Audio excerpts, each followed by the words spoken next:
BCS এর প্রশ্ন ফাঁস ভাবা যায়।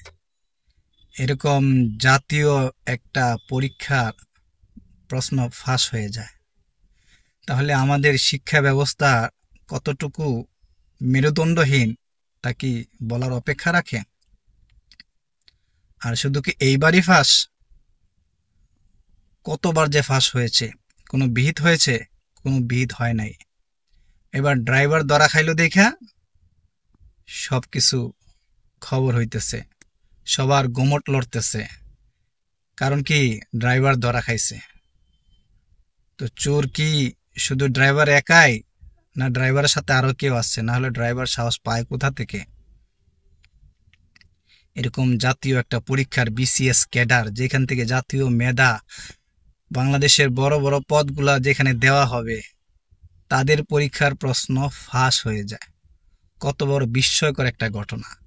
আমার সোনার বাংলাদেশ, স্বাধীন বাংলাদেশ, হ্যাঁ, কতটা স্বাধীন হয়েছে যে যেখানে কোনো নিরাপত্তা, কোনো দায়িত্বহীনতা, কোনো কিছুই নাই।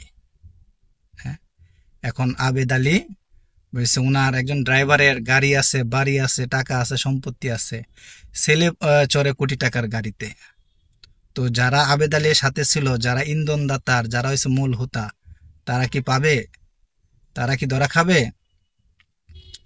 না শুধু আবেদ আলীর উপর দিয়ে সবকিছু যাবে? আমাদের দেশটা তো এরকমই, যেখানে যদি ছোট মাছ পায় বলছে তারা ভালো করে ধর, আর বোয়াল মাছ জায়গা যাক, পুঁটি মাছটা যেন না যায়। হ্যাঁ, সামনে দিয়া একটু গেলে ওই যে ছোট চোরগুলা, ওই মাছ চোর, তেল চোর, ছোট ছোট চোর যেগুলো আছে, এগুলা ধরার লাগে একদম জাল পাইতা উত পাইতা থাকে। কিন্তু বড় বড় রাঘব বোয়াল যেগুলা জায়গা মতো বৈশা একদম সব গিল্লা খাইতেছে, পুরা দেশটারে গিল্লা খাইতেছে, তাদের কি কোনো কিছুর করা হইতেছে না, কোনো কিছুর ব্যবস্থা করা হইতেছে না। এই তো কয়দিন যাইব, আলোচনা সমালোচনা সব হবে, আবেদ আলী যাবে, কিন্তু আবেদ আলীর সাথে যারা আছে আসল রাঘব বোয়াল, তারা ঠিকই থাইকা যাবে। সরকার পাল্টাবে, সময় পাল্টাবে, কিন্তু এরা থাইকেই যাবে। এই সরকার হোক আর অন্য সরকারই হোক, রাঘব বোয়াল যারা আছে এদেরকে কখনো আইনের আওতা আনতে পারে না। এটি হচ্ছে আমাদের দেশের, স্বাধীন দেশের সবচেয়ে বড় দুর্বলতা।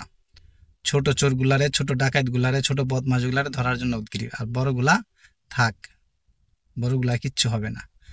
এরকম আবেদ আলীর চেয়ে আরো হাজার কোটি টাকা মাইরা খাইতেছে কত মানুষ, কত বড় বড় পদ নিয়ে বসে আছে। এদের কি করা দরকার? সারা দেশটারে লুটে পুটে চেটে খাচ্ছে, শিক্ষা ব্যবস্থার মেরুদণ্ড পুরা ভেঙে দিচ্ছে। শিক্ষা আর নাই, দেশের শিক্ষা। মেধাহীনরা আজ রাস্তায় এরকম কি চাকরির জন্য দাঁড়া দাঁড়িয়ে ঘুরে, বারে বারে ঘুরে।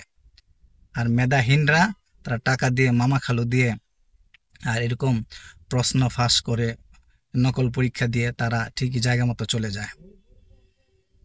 হ্যাঁ, তো শিক্ষা ব্যবস্থাটা সুন্দর এবং সঠিকভাবে না গোছাতে পারলে আমাদের আগামী প্রজন্ম এরা আরও দিশেহারা হয়ে পড়বে।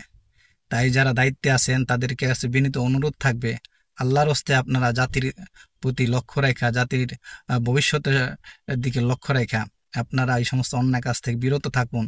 আর যারা এই কাজগুলা করে তাদেরকে কঠোর শাস্তির আওতায় আনুন।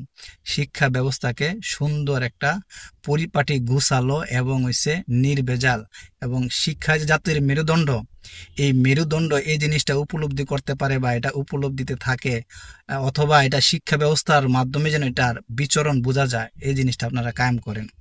নাহলে শুধু শিক্ষার নামটাই থাকবে, কিন্তু শিক্ষার মৌলিক গুণ, বিনয়, এরকম ন্যায়, নীতি, নিষ্ঠা, এগুলা কিছুই থাকবে না।